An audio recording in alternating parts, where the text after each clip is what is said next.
وحده والصلاة والسلام على من لا نبي بعده ولا رسول بعده وهو خاتم النبيين. ما بعد فأعوذ بالله من الشيطان الرجيم. بسم الله الرحمن الرحيم. محمد رسول الله والذين معه أشداء على الكفار رحماء بينهم تراهم ركعا سجدا يبتغون فضلا من الله ورضوانه سيماهم في وجوههم من أثر السجود ذلك مثلهم في التوراة ومثلهم في الإنجيل كزرع أخرج شطأه فآذره فاستغلظ فاستوى على سوقه. الآية.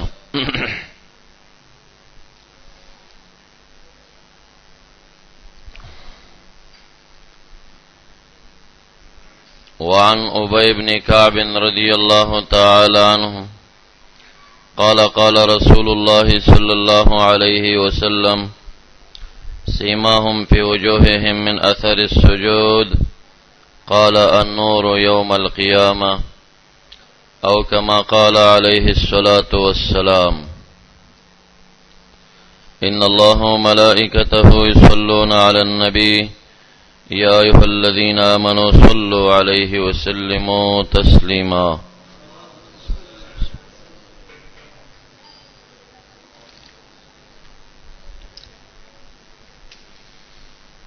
نن چې کومه مسله زمونږ د کورس مناظره کې او موضوعات و تحقیقات کې زیر بحث ګرځي هغه مسله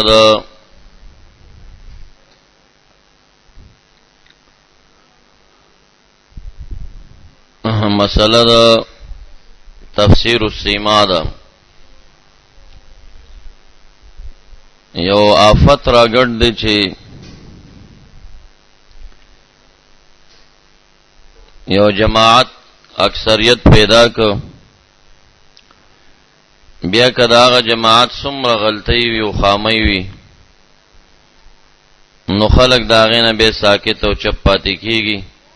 وېدا خلق ډیر دي ماته نقصان را رسي. او د محمد مصطفی صلی الله علیه وسلم د صحابه کرام په معظم صفاتو کې دا راځي ولا يخافون لومة لائم. د ملامته وینکې نه بدی یریږي نه او نه به یریدل. نو علماء ته ولې داسې قاصر فکر چې دا جماعت ډیر دی به زما مخالفت کوي او زما داسې کمیږي او زما طالب کمیږي زما به محبوبیت ختم شي. نو زه وایم چې سړی د الہ العالمین او د محمد رسول الله صلی الله علیه وسلم رضا حاصل کی نو خلق راضی او فبها او راضی نو ندی. نو د دې کریمه چې سیماهم فی وجوههم من اثر السجود تفسیر د دې دور ډېر خلکو پر رائے کړی دی او ډېر جماعات دي چې هغه کې څه غلط نخې تندو کې پیدا شوي دي چې در حقیقت حواله به پیش کم چې دغه نخې د خوارجو دي او په دغه ټاپو ټاکو باندې صحابه کرامو شدید ردونه کړی دي. نو دا علما ولی چپ پاتې کیږي؟ بعضی کم فهم ملیانم خو په دې کولاوي چې دا د سیماهم فی وجوههم من اثر السجود اغه نخ چې راضی د اثر د سجدي هغه دا ټاپه. نو مونږ اعلانونه او چیلنج په طریقه باندې وایو چې من لدن صحابه تر دور د زمخشری پورې اچا په دې باندې خله نو کولو کړي چې مراد د سیمانا فی وجوههم من اثر السجود دا پتندی کې تورا ټاپه ده. دا تفسیر نه حدیثو کې شته نه د صحابه کرامو تفسیر کې شته، نه تابعین او تبع تابعین ائمه مجتهدین فی التفسیر دای چا قول کې دانش. اول چې په دې باندې خلق ولو کړي د نو زمخشری دا صاحب د کشاف او زمخشری چې په دې باندې خلق ولو کړه هغه په دغه قول کې د ځان لپاره ما سبق کې مستند نه لري. په لفظ د یمکن سره چې امکان لري چې مراد دې د سیمان ادا ټاپشي چې را پیدا کیږي په تندو د ساجدینو کې ظاهر پسې لاړو. خودمره سوچ پکار دی چې زمخشری امام فی التفسیر نه دی، زمخشری امام فی النحو دی او عقیدتاً زمخشری معتزلی ہو. جلال الدین سیوطی رحمت اللہ تعالی علیہ فالاتقان کې د په حق کې لیکي چې د تفسیری کشاف نه اعتزالیت ما دومره په خواري راويسته لکه سړی چې د خپین از غیر او بس. ما اوریدلی و چې زمخشری معتزلی دی او ودا سے معتدل معتزلی و چې تفسیر کې په اعتزال ډېر خپل نه وخوځول. نو امام سیوطی رحمت الله علیه وی چې ما کشاف پس مطالعه کا چې زه د اعتزال پیدا کم. وی بیا دی آیت ته چراو رسیدم چې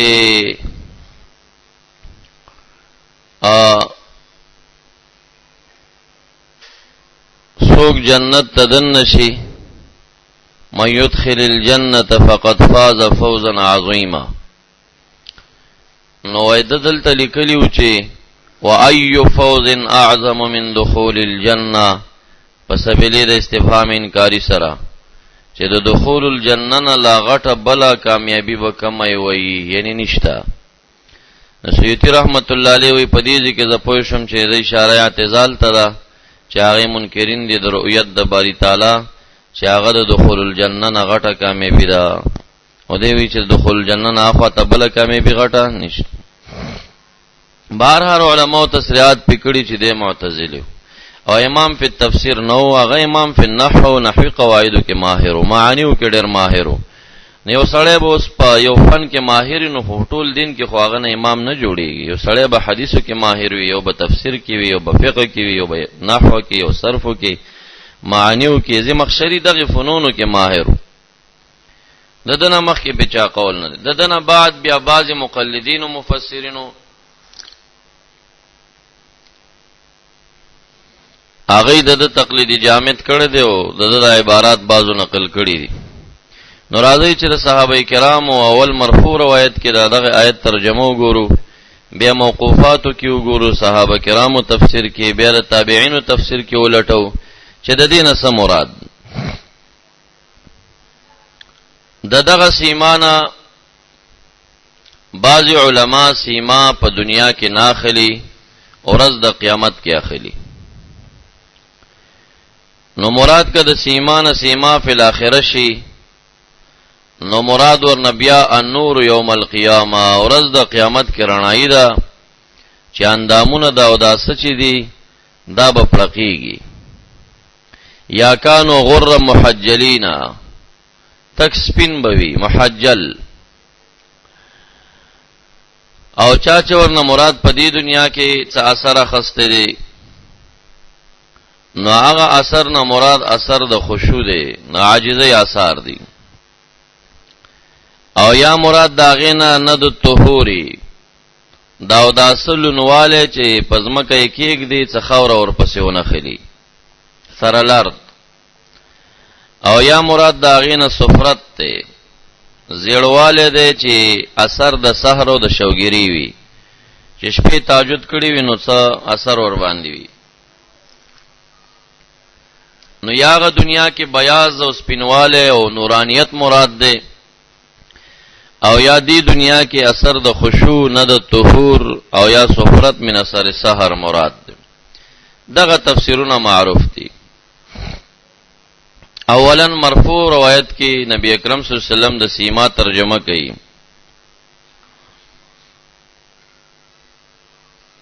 دا روایت مرفوعه معجم الصغیر د طبرانی ذکر کړی دی پاول جلد 214 صفحه باندې.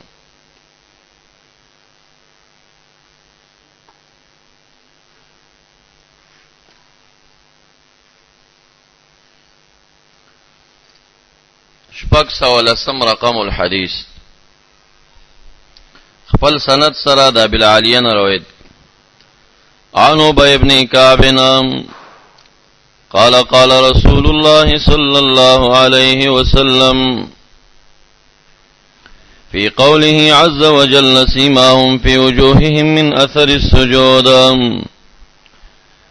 محبوب د دې ترجمه کې او فرمایل قال النور يوم القيامه،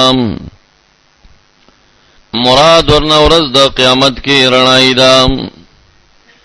نو مفسر اعظم د قران کریم لوی مفسر هغه اولین محمد رسول الله صلی الله علیه وسلم دی، او رسول الله مبارک دا پکې لګ یو پرې د یو لګوي نو کار وکوي. رسول الله مبارک صلی الله علیه وسلم اغا ترجمه د سیما اوکړه په نور یوم القیامه سره چې ورځ د قیامت کې رڼای مراد.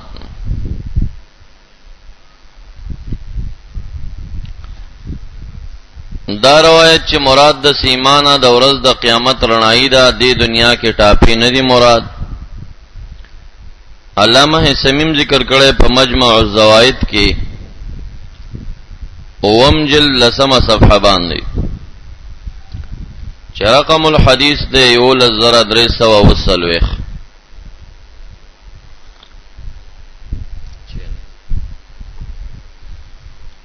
او محمود علوسی رحمت الله علیه د دې آیت په تفسیر کې هم ذکر کړی چې جلد بیروتی چاپ کې 19 جلد 213 صفحه.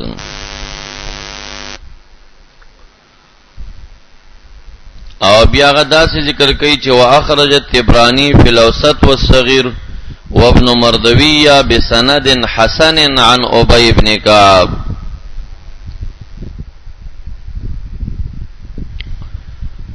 دارنګي دا روایت شوکانی ذکر کړي په فتح القدیر کې اوم جلد اوم صفحه باندې. اغم دا تصریح کوي چې واخرج الطبراني في الاوسط والصغير وابن مردويه قال السيوطي بسند حسن عن ابي بن كعب.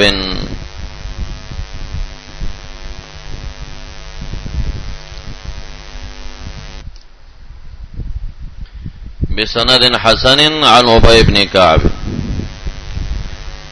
دارنګ سیوطی رحمت الله علیه په در منصور کې نهم جلد 215 صفحه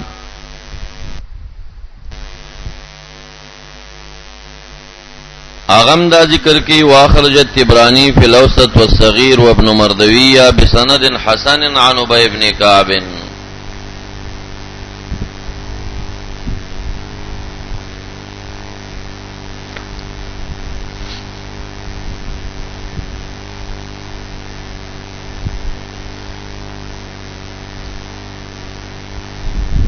او دارنګي طبراني په معجم الاوسط کې ولسم جل یوصل دریوه صفحه باندې دا حدیث ذکر کړی چې رقم الحديث دی 4619.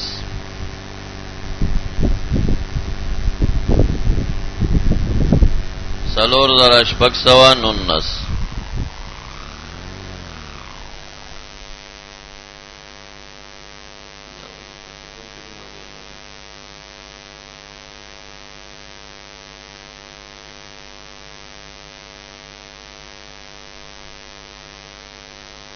نو دې مرفوع حدیث کې مونږ ته د سیما ترجمه په النور یوم القیامه سره وشو. د دې ترجمه په تورې ټاپې سره چې څوک کوي دا دغه نص د حدیث خلاف. دویم حدیث چې په مرفوع حدیث کې د سیما ترجمه شوی ده مجمع الزوائد دویم جلد 350 صفحه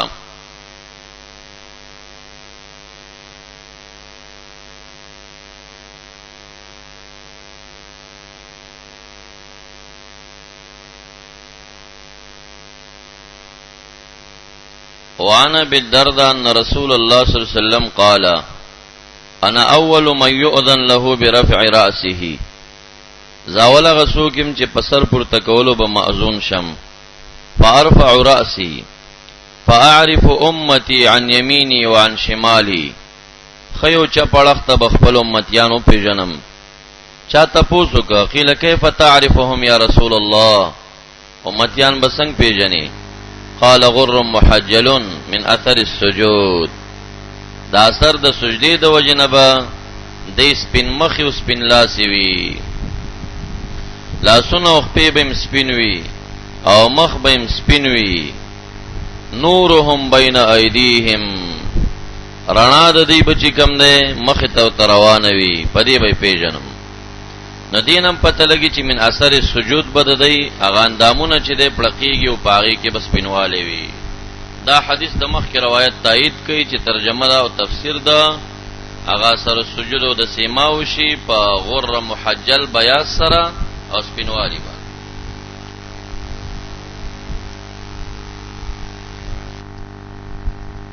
دغه روایت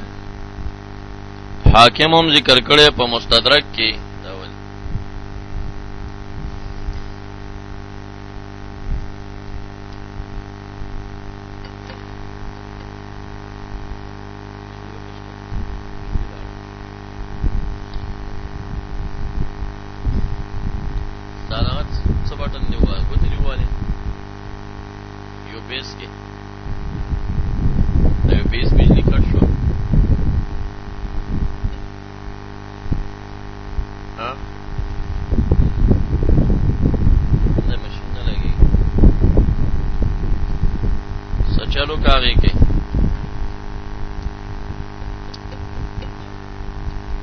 در روایت موقوفانه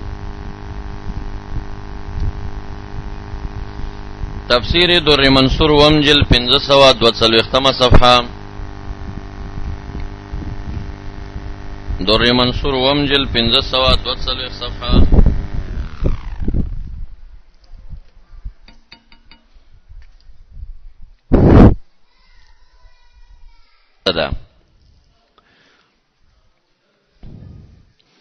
نو دې ذکر کوي چې واخرج البخاري في تاريخه وابن نصر عن ابن عباس رضي الله تعالى عنهما في قوله سيماهم في وجوههم من اثر السجود قال بياض يخشى وجوههم يوم القيامه ابن عباس ابن سیما ترجمه دا کوي یو سپینواله بوي کله بوي یوم القیامت پورز د قیامت یخشا وجوههم چې د دې مخونه بیلندې کړي وي سپین به مخونه د دوی دای ترجمه او دغه ترجمه د عتیه العوفین منقوله ده واخرج سعيد بن منصور وعبد بن حميد وابن نصر وابن جرير عن عتیه العوف رضي الله عنه قال موضع السجود اشد وجوههم بياضا يوم القيامه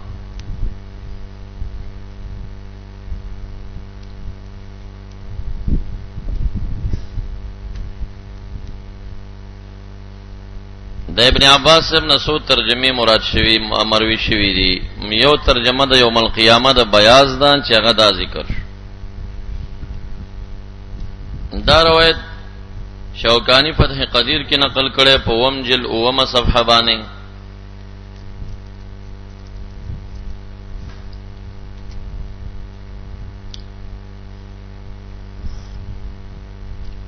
علوسی رحمت الله علیه په تفسیر خپل کې نو نسم جل 213 صفحه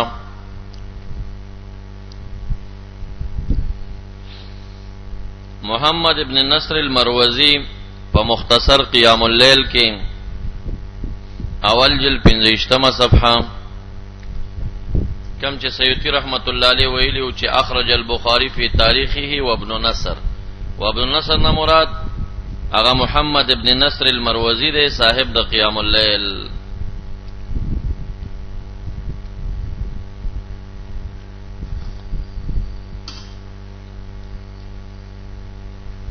دارنګ دا ذکر کړی دی اد دولابی پالکونی والاسماء کې پنځم جلد 455 صفحه باندې او امام بخاری رحمت الله علیه په تاریخ کبیر کې نقل کړی دی په خپل سند سره په دریم جلد 20مه صفحه چې رقم د حدیث 3 دی. وحدثنا حماد ابو مضر عن عبد الكريم ابن ابي اميه عن سعيد بن جبر عن ابن عباس من اثر السجود بياض يخشى وجوههم يوم القيامه.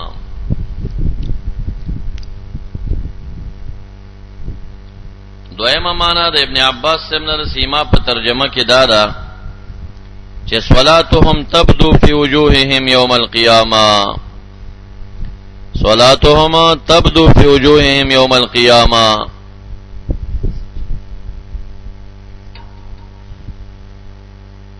منذ بھئی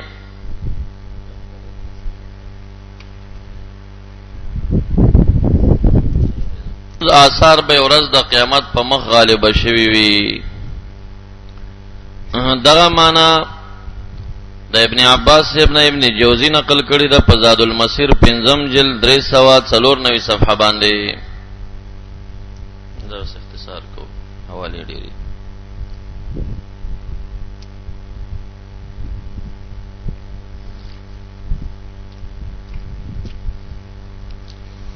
سیوطی رحمت الله علیه په در منصور کې نقل کړي په مذکوره صفحه.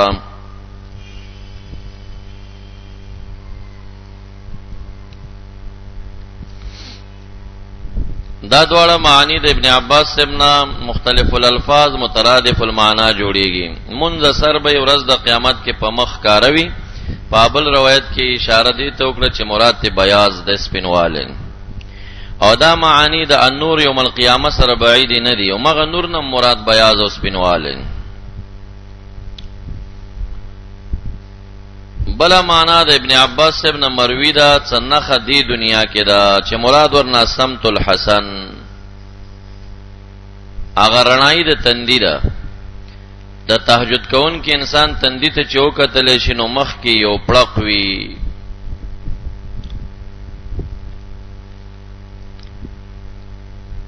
سنن بهقی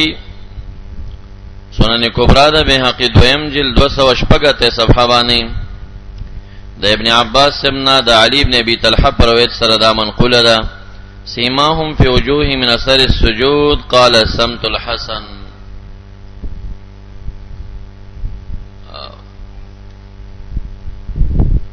باب سیماهم فی وجوههم من اثر السجود دا باب راخلی نو قال السمت الحسن سرا د علی ابن طلحه پر روایت د ابن عباس ابن ترجمه نقلی. روایت رستو پرد کې راضی خان او زوی مجدا مولیان دا کتابونه نه ګوري کسه شي کوي بل روایت راخلی. اخبرنا ابو محمد جناح بن نذیر بن جناح المحاربي بالكوفه انبانا ابو جعفر بن دحيم قال حدثنا احمد بن حازم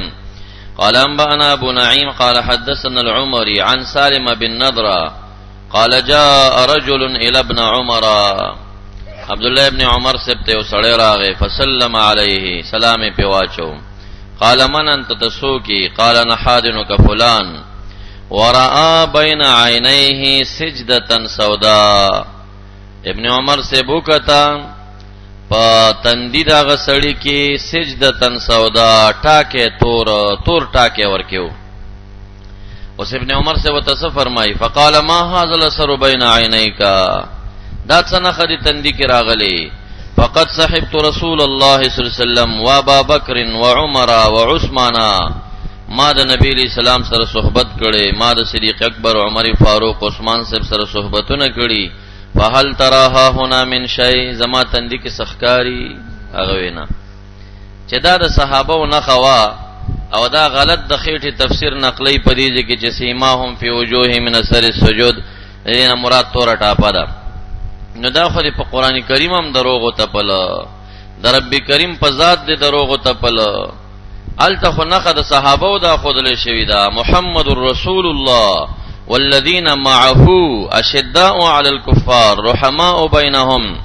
اغي بارک راضی سیماهم فی وجوههم من اثر السجود. نقد دې صحابه او دا او د صحابه په شان کې خو ابن عمر سے بوئی چې ما دې ټولو سره صحبت کړې ده دلته تندی کې سشتا وینا نو چې دا صحابه تندو کې وین ابن عمر سے ولی پر شخص رد کړي ولی غوسه کیږي پرې باندې مراد تی سیمان وی دا ټاپر چې دا ټاپر څنګه صحابو کې نه پیدا کیږي قران کریم د صحابو نه خې پیدا تا کې شو خیر کته متبع یاغي کی ثابت کې اوزل صدیق اکبر عمر فاروق خلفاء راشدین ادنا صحابه چې څومره تیر شوی دي د یو بصیرت کې هو خای چې فلانی صحابي تندي کې ټاکه وو د یو لاک سلیر زر انبیاء علیهم السلام چې څومره تیر شوی دي د یو پیغمبر حالاتو کې تاریخ کې وخایا حدیث کې وخایا هغه سیرت او صورت احادیث بیان شوی هغه بیان شوی په حدیثو کې وخایا چې د فلانی پیغمبر تندي کې ټاپاوا دا دومره صحابه په تندو کې ټاپاوا محدثین او سلور امامانو تندو کې ټاپاوا دا څنګه د صالح علامه ده چې هغه صالحین نو ولي هغه کې نه پیدا کېده نن په درې ورځې یو چرته تلې چې راشي به پیدای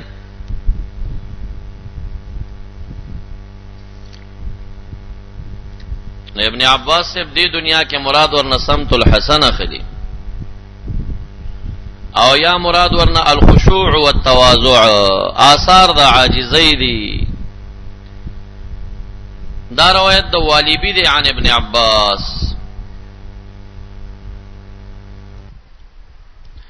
تفسیر فتح قدر دا شوکانی ومجل اوم صفحہ آغی کی دا والیبی روایت دا ابن عباس سے ابن دا پیش کئی قال ليس بالذي ترون ابن عباس سے فرمائے ليس بالذي ترون اے خلق دا هغه ټاپه نه ده چې تاسو یې ګورئ تاسو تخکاری دسه شی نه ده لکنه سیم الاسلام دا د اسلام نه خدا وسمته وخشوعه وهو قول مجاهد والمعنى ان السجود اورثهم الخشوع والسمت الحسن الذي يعرفون به فمخ کې به د سی ورانای وی او د عاجزۍ آثار بوي چې سجدو برا پیدا کړي او دوی به پیژندې شي دغه معنا د ابن عباس ابن جریر تبریوم نقل کړي دا په 22م جلد کې 244 صفحه باندې ابن جوزی صاحب د زاد المسیر نقل کړي دا 5م جلد 394 صفحه تفسیر بحر محیط نقل کړي دا لسم جلد 99 صفحه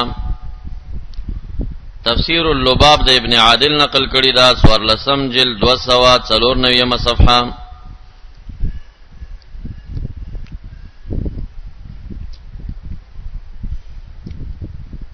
تفسیر ابن ابي حاتم نقل کړي 12 جلد 233 صفحه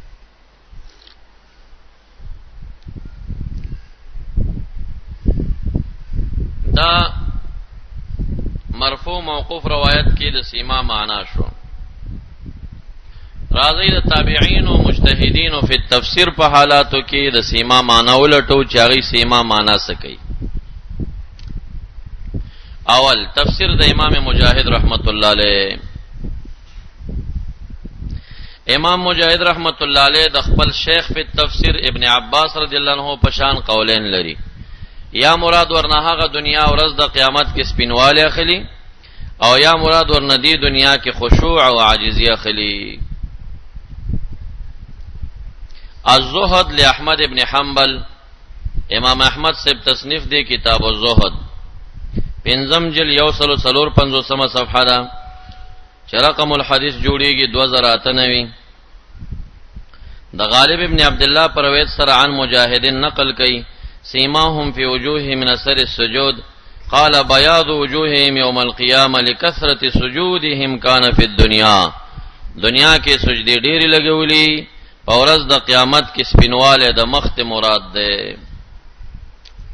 دویم روایت د مجاهد سے من الخشوع عاجزی دا سنن بیهقی دویم جلد 208 صفحه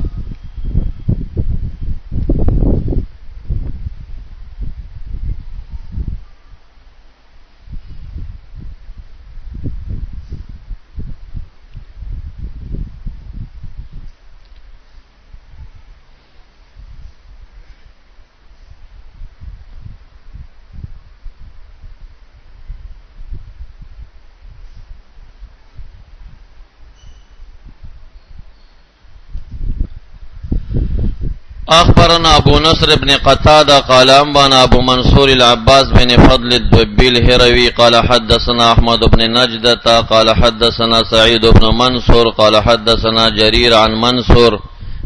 ده مجاهد شاگرد ہے. قال قلت لمجاهد ما مجاهد تمیویل سیماهم في وجوه من اثر السجود اهو اثر السجود في وجه الانسان آیا دا په مخ د انسان کې څه نه خدا؟ فقال و مجاهد سے وہ فرمائے لا مخ د انسان کې څه ټاپی نه دی. ان احدهم يكون بين عينيه مثل ركبه العنز وهو كما شاء الله يعني من الشر. یو کس چې داغه په تندی کې د چیلې د زنګون په شان ټټاکه جوړوي هو کما شاء الله من الشر او خو د خدای خو خداغه څومره بد سړی وي ډېر بد سړی وي چې دا ټاکه ورکی وي لکنه الخشوع مراد ته عاجزی ده.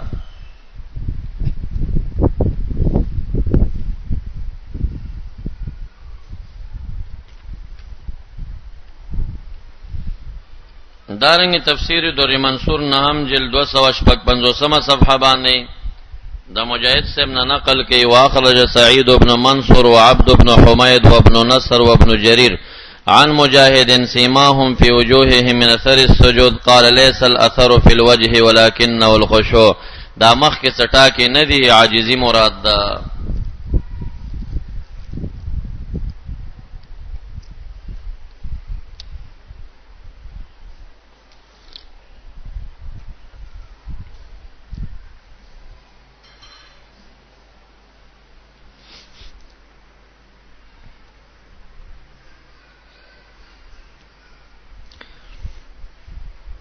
دغه معنی چې کوم مجاهد صاحب ذکر کړیو چې څوک هغه کس چې یکونو بین عینیه مثل رکبه العنز هو کما شاء الله یعنی من الشر چا تندی کې چې دا سټا کې هغه د خدای خوخه خډیر بد سړی وي. دا روایت چې د معانی القرآن د نحاس ذکر کړی دی شپږم جلد 1514 صفحه باندې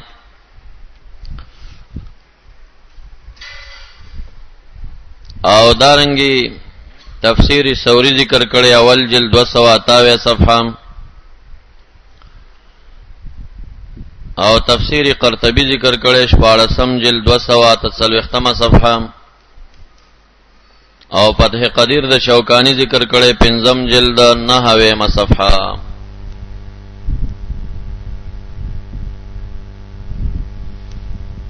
دا په تابعینو کې د امام مجاهد تفسیر د حسن بصری رحمت الله علیه تفسیر ابن جریر طبری در لسم جل یوصل لسم صفحه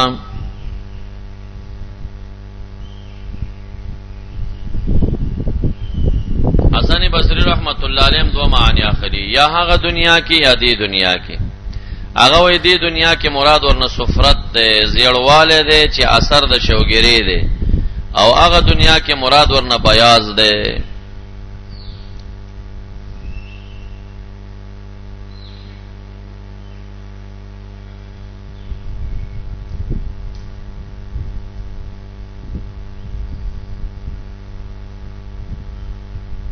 نو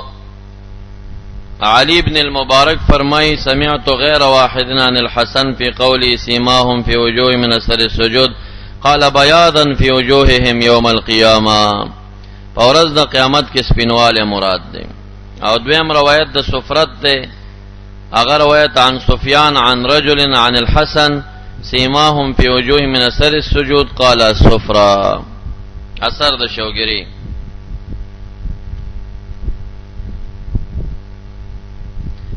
تفسیر د امام مقاتل ابن حبان رحمت الله علیه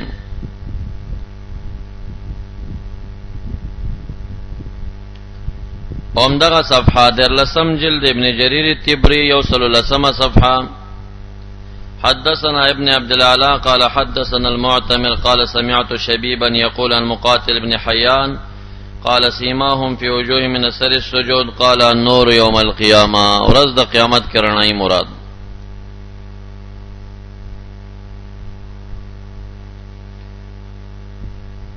او الزهد لابي حاتم الرازي اول جلد 15 صفحه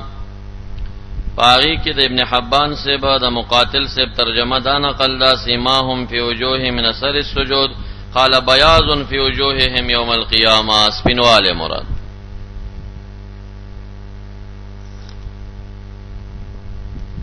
تفسیر د عطیه العوفی رحمت الله علیه چې مشهور او معروف تابعی دی.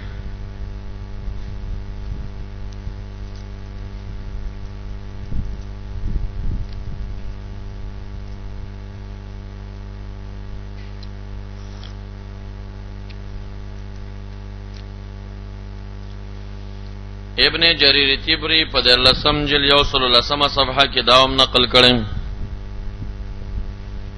عن فضيل بن مرزوق عن عطية في قوله سيماهم في وجوههم من أثر السجود قال مواضع السجود من وجوههم يوم القيامة أشد وجوههم بياضا ورځ د قیامت کې بډیر سپین وي. تفسیر د عطا ابن ابي رباح رحمت الله علیه.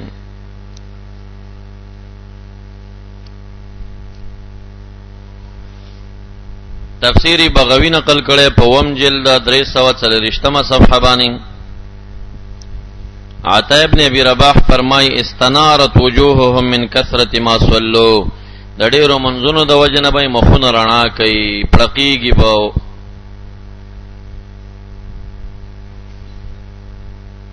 دغه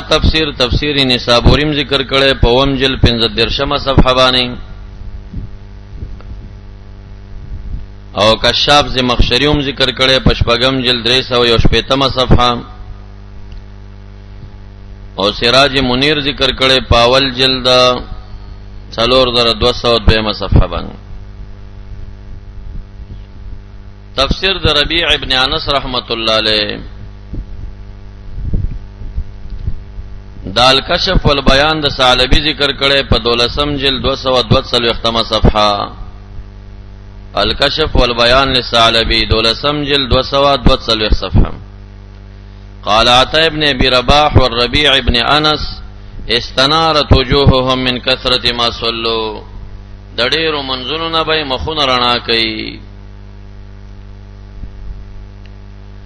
تفسیر د سفیان الثوری رحمت الله علیه. بحر مدید ذکر کړي شپږم جلد 93 صفحه باندې.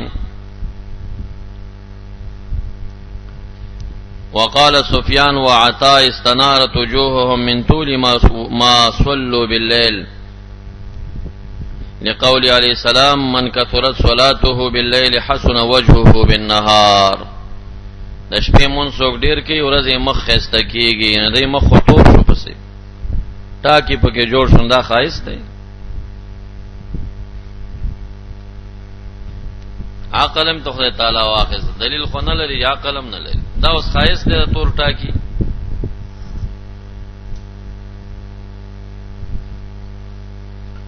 د زړه مرداری تندی تر وتا زړه کې دین تکګلچ دی زړه مردار دی زیغ دی ورکی غاسر تندی کې ښکارش او دا خو ریاکار دی دا خو قصدن مګي وګه ګرم کی وغي باندې سجده کی دی او ګرم فرشونو باندې تاسو ته برست روایت پیش کم اذا سجدت فتجاف. منصور مجاهد رحمت الله علیه ته وی چې تر ټاپو ډیر مخالف یو زم په خپل تندی یریګه مچ دی کې پیدانش ستا درس کې بناسم بیا براته په غوسه ګوري. نو مجاهد رحمت الله علیه ورته وی اذا سجدت فتجاف سجده چې لګیا ډیر زور مور کوا چې دا ټاکی در کې پیدانش. د مصنف ابن ابي شيبه حواله ده. بابونه پی لګیدلی ابن ابي شيبه په باب لګي باب من کرها ايو اسرا بین عینیه اثر السجود. هغه علما چې دې ټاپی باندې دې ته مکروه ایو دای بد غنلې ده په دې باب لګي. دا مولیان یا مطالعه نه لري مطالعه او یا دا خلق ډیر شوی دي به محبوبیت ختمي او زم ګور ډیر خطرناک رګونه رانی سمخه دا مزبل رګ وترانی ولې چې دا ټاپی په اهل زیغ ټولو کې شته دی وهابیانو کې هم دي شیعاګانو کې هم دي. د شیعاګانو چې کم تالی سټ دي دا شین پټکو والا نه دي دام ګور شیعاګانو ورونه دي خا غیر لپاره خدمت کوي تبلیغ جامه کې نه دراوته سبلا او توحید آشنشنه پټکی درې ټاکی پیدا کیږي درې او او دا تبلیغی جماعت والا د دین دا ټاکی ما کې امیران ډېر پیدا کیږي چې له چولګي چې راضی بس جنتی محراب ځان سر راوړي د دوی په اصطلاح.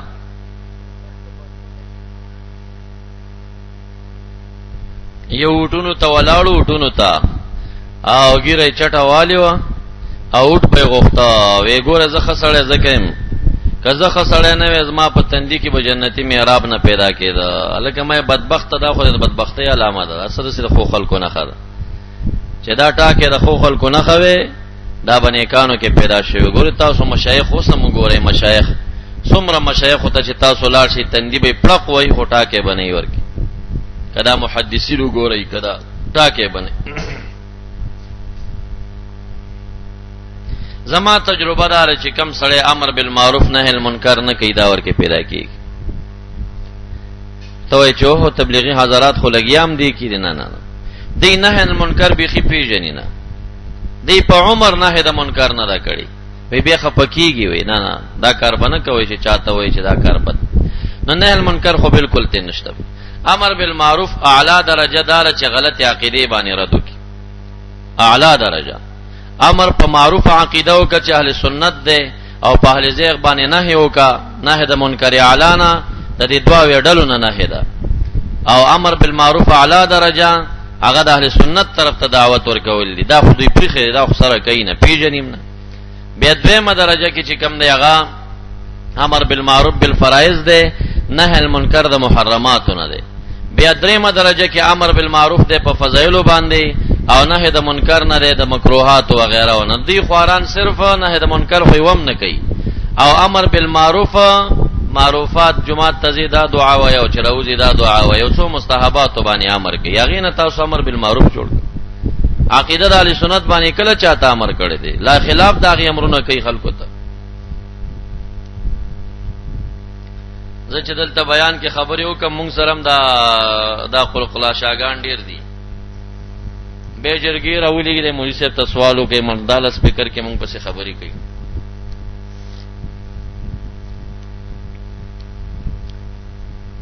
کو بکنه مونږ خو به حق وایو که مقتدیانم شړیم بس هم دي شړي او که پرېږدیم پرېمو دي زما مقتدیان الحمدلله ښه خلک دا ټول په عقیده برابر دي. زه چې دلته راغلم زما ولسم کالو روان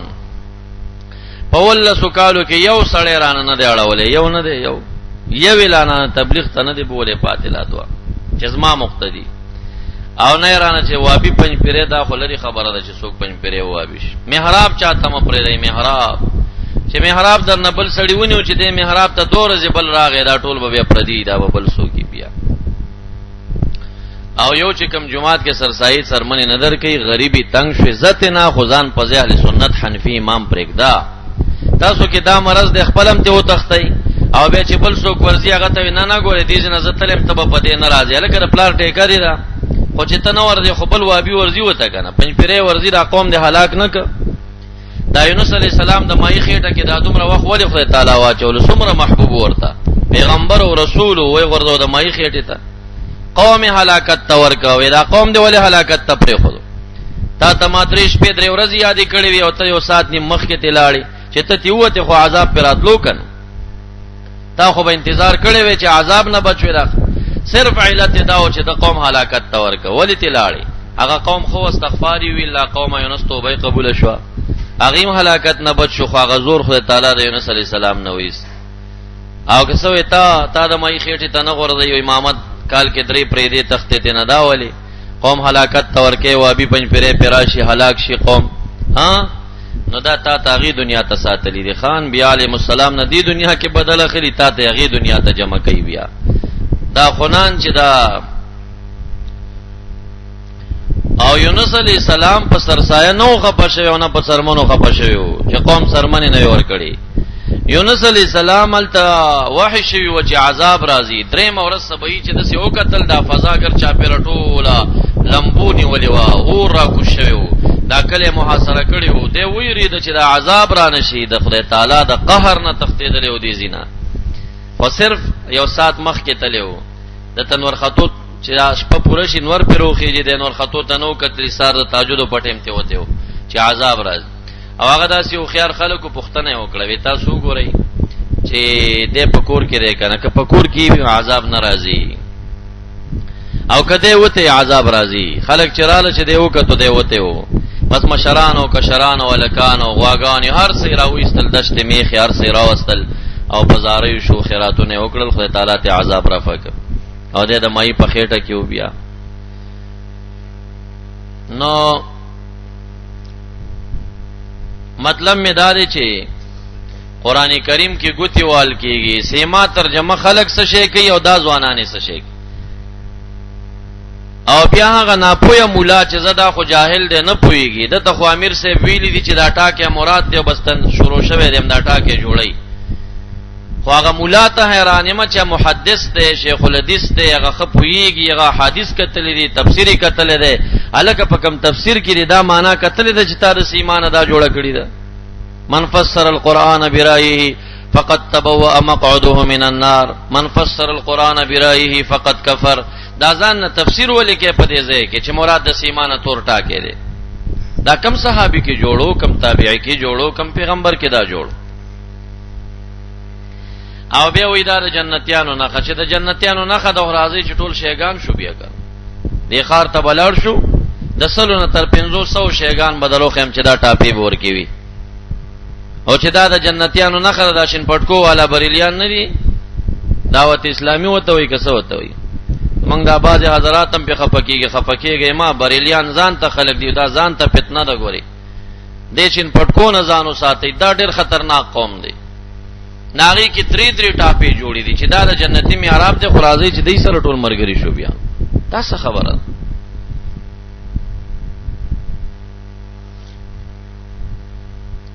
نبی شاوریم خدا سره تخکر راوتل لري بیا د سره مقلدین شي ټول کنه خو مجتهد هم دی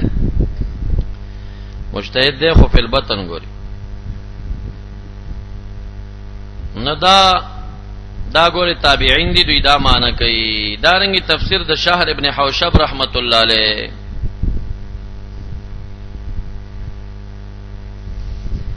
په دې مسله دا مستقله رساله ماری کړی ده ښا هغه جلد کې چې شای کېږي ان شاء الله دا رساله وایي زتا واست یو دوه حواله ته نقل کما ما پار یو باندې هر تفسیر باندې بیر تبیا 15 لس 12 7 دومره تفاسیر او حوالی ور کړی دي خو ضرورت نشته دی بس یو تفسیر حواله درکم چې کم مستند وي تفسیری بغوی ومجل 343 صفحه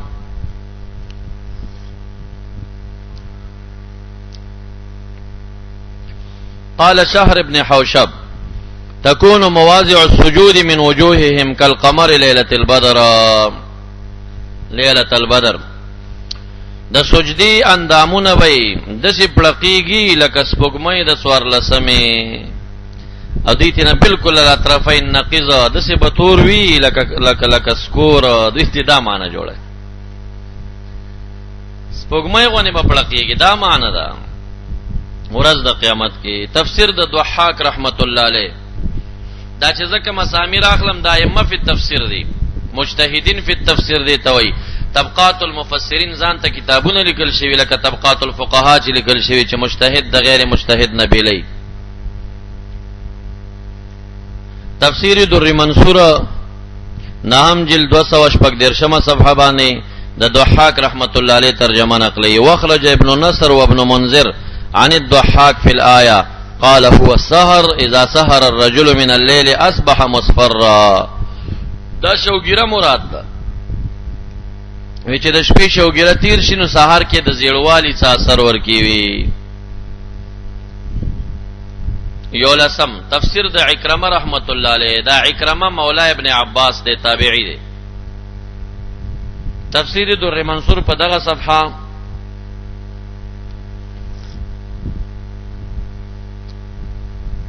اخرج ابن ابي شيبه وابن نصر عن عكرمه رضي الله عنه سيماهم في وجوههم قال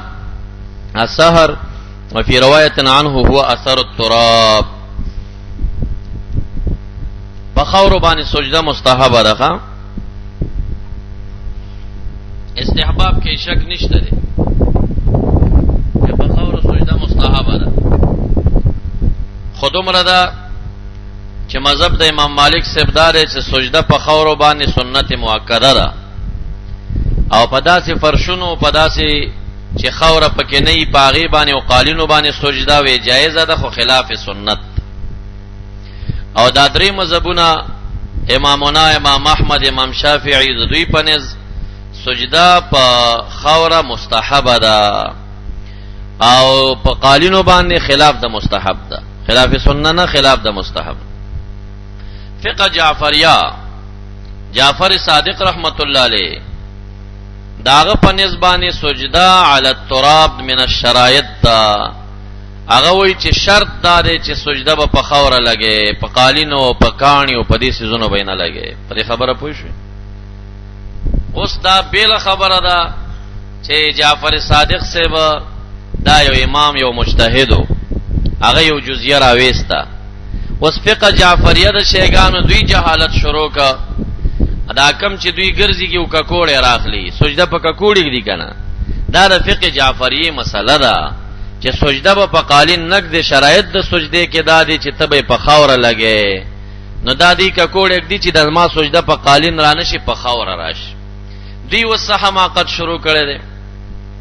دوی په کې اجتهاد فی البطن شروع کا وی مراد د خور نه خوره د کربلا ده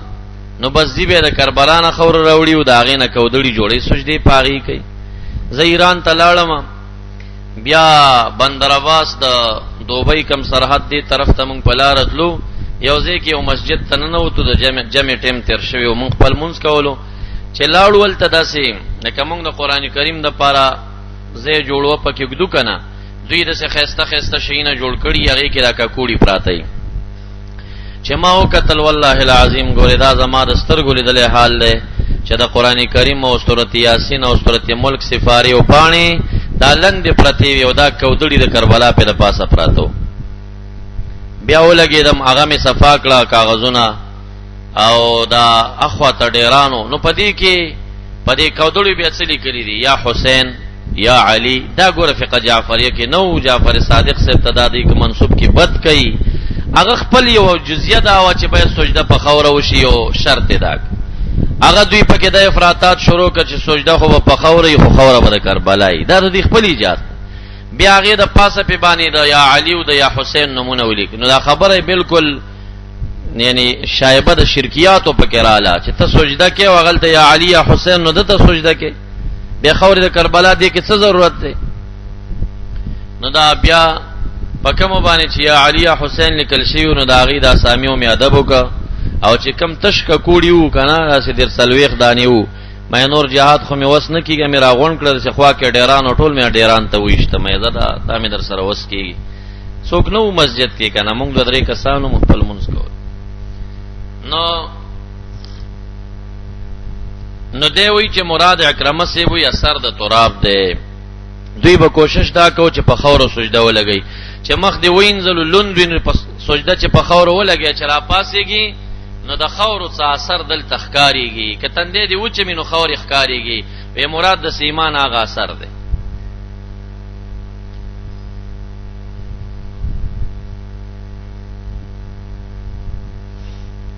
دا تفسیر د سعید ابن مسیب رحمت الله علیه تفسیر نسابوری ومجل 15 صفحه کې نقل کړی دی عن سعید ابن مسیب هي ند الطهور وتراب الارض.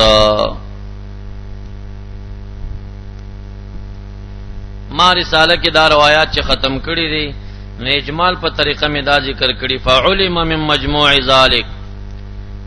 ان المراد من السيماء اما الاثر في الاخره من النور يوم القيامه كما في الروايه المرفوعه او الغر في الوجه والتحجيل في الايدي والارجل من اثر الوضوء وبياض الوجوه من اثر السجود